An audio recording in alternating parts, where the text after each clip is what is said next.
Hello friends, എല്ലാവർക്കും പുതിയൊരു വീഡിയോയിലേക്ക് സ്വാഗതം. ഇന്നത്തെ കഥയിൽ വേണുവിന്റെ അച്ഛൻ വീണയുടെ അച്ഛനോട് ചോദിക്കുന്നുണ്ട്, എന്റെ മകൻ എന്ത് യോഗ്യത കുറവാണുള്ളത്, നിങ്ങൾ എന്തിനാണ് ഞങ്ങളെ ചതിച്ചതെന്നൊക്കെ പറഞ്ഞിട്ട് അടിക്കാനായിട്ടൊക്കെ ചെല്ലുന്നു. പിന്നീട് അടിപിടി ബഹളമാകുന്നുണ്ട്. എല്ലാവരും പിടിച്ചു മാറ്റുകയൊക്കെ ചെയ്യുന്നുണ്ട്. ആ സമയത്ത് വേണു ഹരിയോട് പറയുന്നുണ്ട്, എന്റെ ജീവിതത്തിലെ ഏറ്റവും വലിയ ശത്രു ഇനിയും തൊട്ട് നീ ആയിരിക്കുമെന്നൊക്കെ. പെട്ടെന്ന് തന്നെ വേണുവിന്റെ അച്ഛന് നെഞ്ചുവേദനയൊക്കെ വരുന്നുണ്ട്. എല്ലാവരും പിടിച്ച് കസേരയിലൊക്കെ ഇരുത്തുന്നു. എങ്ങനെ അവരെ ആശ്വസിപ്പിക്കണമെന്നറിയാതെ ഹരിയും അമ്മാവനും പോകാൻ തുടങ്ങുന്നു. ആ സമയത്ത് വേണുവിന്റെ അമ്മ അവിടേക്ക് വരുന്നുണ്ട്. ഹരിയാണെങ്കിൽ അമ്മാവനോട് മുൻപോട്ട് പൊക്കോളാൻ എന്ന് പറയുന്നു. ഞാൻ വന്നേക്കാമെന്ന് പറയുന്നു.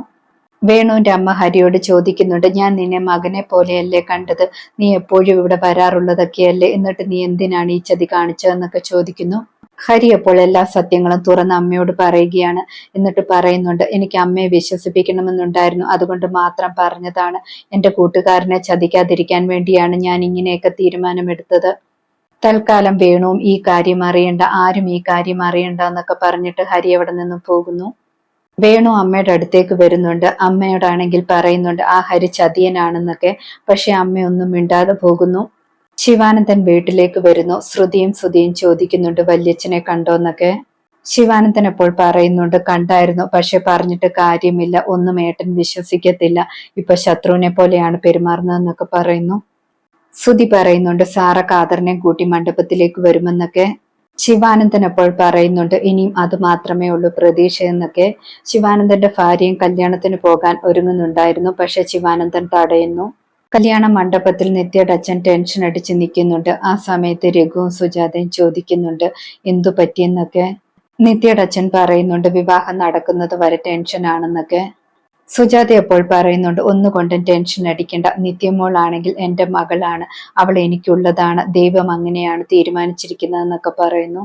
സാറയും കാദറിനും ആണെങ്കിൽ മണ്ഡപത്തിലേക്ക് വരുന്നുണ്ട്. അമ്മായി സാറെ കാണുന്നുണ്ട്. സാറയുടെ കൂടെ ഒരു പെൺകുട്ടിയും ഉണ്ടല്ലോ എന്നൊക്കെ വിചാരിക്കുന്നുണ്ട്.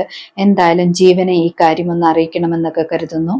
ശേഷം കാണിക്കുന്നത് ഹരിയാണ്. ഹരി വീണയുടെ അടുത്തേക്ക് ചെല്ലുന്നു. വീണയോട് പറയുന്നുണ്ട്, അമ്മാവൻ മരിക്കുമെന്ന് പറഞ്ഞപ്പോൾ എനിക്ക് വേറെ വഴിയില്ലായിരുന്നു, ഞാൻ കരുതി ഞാൻ നിന്നെ ഏറ്റെടുക്കാമെന്ന്. വേണുവിനെ നീ സ്നേഹിച്ചിട്ടില്ലെന്നും ആഗ്രഹിച്ചിട്ടില്ലെന്നും ഒക്കെ എനിക്കറിയാം, എന്നിട്ട് നീ വേണുവിനെ വിവാഹം കഴിക്കാമെന്ന് തീരുമാനിച്ചത് നിന്റെ അവസ്ഥ മറികടക്കാനും നിനക്ക് നിന്റെ കുഞ്ഞിനും വേണ്ടിയുമല്ലേ എന്നൊക്കെ ചോദിക്കുന്നു. അതെന്തായാലും വേണുവിനൊരു ബാധ്യതയായി മാറണ്ട, ഞാൻ തന്നെ ചുമന്നോളാമെന്നൊക്കെ പറയുന്നു. ഹരി പറയുന്നത് കേട്ടുകൊണ്ട് അമ്മാവനും അവിടേക്ക് വരുന്നുണ്ട്. ഹരി പറയുന്നുണ്ട്, ഇതേത് സാഹചര്യത്തിൽ നടക്കുന്നതായാലും ഇത് നമ്മളുടെ വിവാഹമാണെന്ന്. ഇവിടുന്ന് അങ്ങോട്ട് നീ നല്ല രീതിയിൽ ജീവിക്കാൻ തയ്യാറാണെങ്കിൽ എനിക്കും എന്നെ മാറ്റിയെടുക്കാൻ പറ്റുമെന്നൊക്കെ പറയുന്നു. ഇനി ബാക്കിയെല്ലാം നിന്റെ കയ്യിലാണ്, നീ തന്നെ തീരുമാനിക്കുന്നൊക്കെ പറയുന്നു.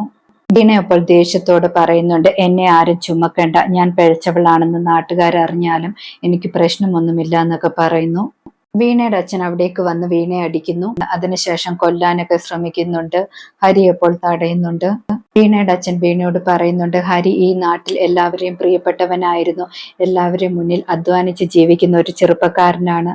പക്ഷെ ഈ വിവാഹത്തോടെ അവന്റെ ഇമേജ് മൊത്തം പോകും, അതെല്ലാം അവൻ ത്യജിച്ചത് എനിക്ക് വേണ്ടി മാത്രമാണെന്ന് പറയുന്നു. ഇപ്പോഴെനിക്ക് ഹരിയാണെങ്കിൽ ദൈവത്തെ പോലെയാണ്. ഇപ്പോൾ ഇവിടെ ഇരിക്കുന്ന പട്ടുടുത്തിട്ട് നിനക്ക് അമ്പലത്തിലേക്ക് വരാം, അല്ലെങ്കിൽ നിനക്കാണെങ്കിൽ ഈ പട്ട് വെച്ചിട്ട് തൂങ്ങി മരിക്കാം, നീ മരിച്ചാൽ പോലും എനിക്ക് വിഷമമില്ല എന്നൊക്കെ പറഞ്ഞിട്ട് അച്ഛൻ അവിടെ നിന്നും പോകുന്നു. സാറേയും കാദറിനും നിത്യയുടെ അടുത്തേക്ക് ചെല്ലുന്നു. നിത്യയോട് സാറ് സംസാരിക്കാൻ ചെല്ലുമ്പോൾ നിത്യ പറയുന്നുണ്ട്, എനിക്കറിയാം സാറ് എന്താണ് സംസാരിക്കാൻ വരുന്നതെന്ന്, പക്ഷെ എനിക്കൊന്നും കേൾക്കണ്ട എന്നൊക്കെ പറയുന്നു. ഈ വിവാഹം എന്നാണ് മുടങ്ങിയാൽ എന്റെ അച്ഛൻ ഒരിക്കലും സഹിക്കാൻ പറ്റില്ല എന്നൊക്കെ പറയുന്നുണ്ട്.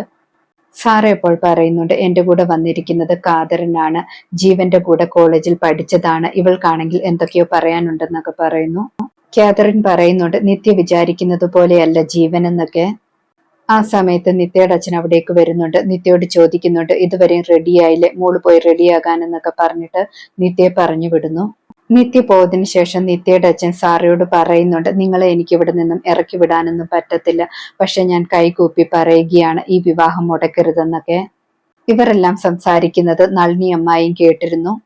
അമ്മായി ഉടനെ തന്നെ ജീവന്റെ അടുത്തേക്ക് ചെല്ലുന്നുണ്ട്. ജീവനോട് പറയുന്നുണ്ട്, ആ സാറ് വന്നിട്ടുണ്ട്, സാറ് മാത്രമല്ല കൂടെയാണെങ്കിൽ ഒരു പെൺകുട്ടിയുണ്ട്, കാദറിൻ എന്നാണ് പേരെന്നൊക്കെ പറയുന്നു.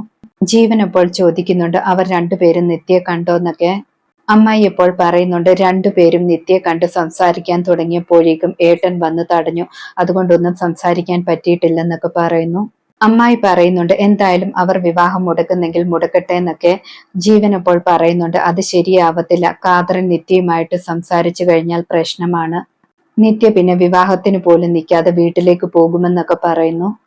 അതുകൊണ്ട് ഞാൻ പറയുന്നത് പോലെ അമ്മായി കേട്ടാൽ ഉറപ്പായിട്ട് നിത്യ ഇന്ന് വിമൽ തന്നെ ആയിരിക്കും വിവാഹം കഴിക്കുക എന്നൊക്കെ പറയുന്നു. ജീവൻ പറയുന്നത് കേൾക്കുമ്പോൾ അമ്മായിക്ക് ഒരുപാട് സന്തോഷമാകുന്നു. അമ്മായി ഉടനെ തന്നെ അവിടെ നിന്ന് പോകുന്നു. അതേ സമയത്ത് ജീവൻ കലിതുള്ളി നിൽക്കുകയാണ്. ഇന്നത്തെ കഥ ഇതോടെ അവസാനിക്കുന്നു. പുതിയൊരു കഥയുമായി വീണ്ടും കാണാം. Thank you.